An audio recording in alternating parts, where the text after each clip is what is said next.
Evening all, welcome to the Shadow War and Antietam, the cornfield scenario.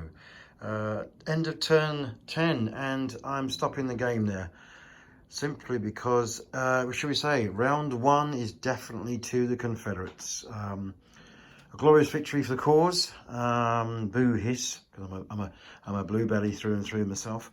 But yeah, really good to get all the figures on table. Great to roll some dice and anger. Upshot of it was that the first corps is a spent force.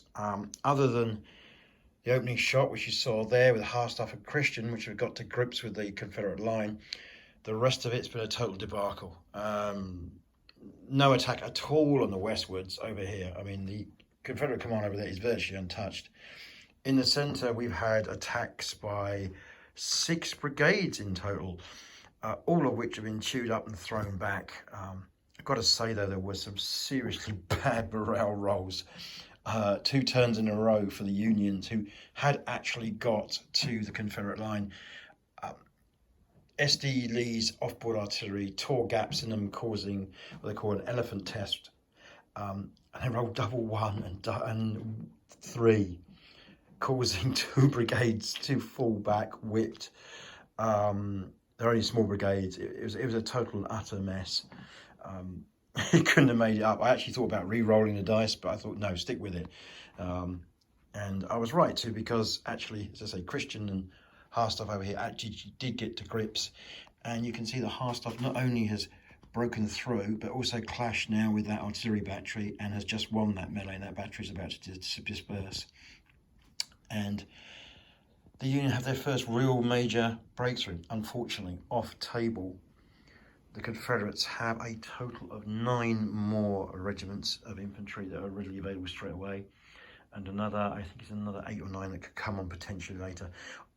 On the other side, if you were playing this all the way through a 2 or 3 day game, you've got the whole of 12th Corps coming on, which is coming from over there, right at the back.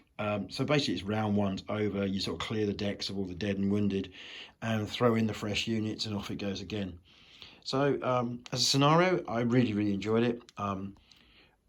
I think I'd keep it to the 10 to 12 turn game and not play the full scenario, which could go on to almost 20 something turns, simply because I think it just gets a bit repetitive. Some may disagree. We're going to play the whole thing, see if their 12th Corps could break through. But I think, it depends on the amount of time you've got and how many people. Certainly, if there had been 2 players aside rather than me just playing solo, this would have rattled on a lot faster. But I overall loved it. Really enjoyed getting the figures out, as you heard me witter on before. Yeah, and I'm really looking forward to getting it out again after Christmas and maybe get the guys to come over and have a game of it.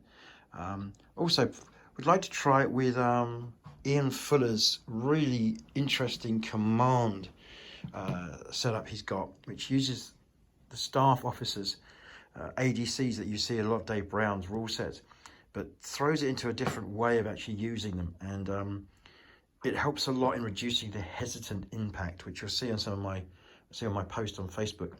I'm not a great fan of hesitant, simply because at times it can just totally utterly cripple a game.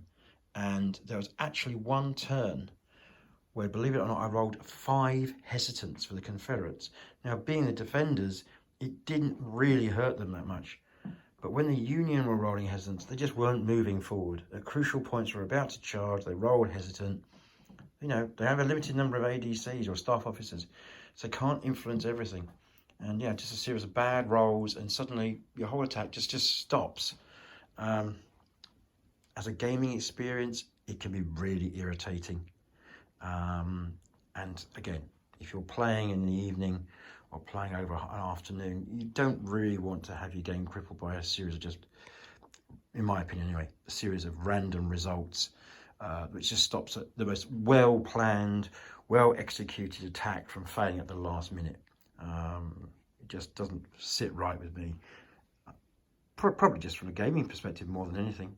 I want to actually enjoy the game rather than sit there and get absolutely pissed off with the fact that I've just rolled a 1 again on my hesitant, and then with a re-roll I've rolled 2, and I'm still stuck there.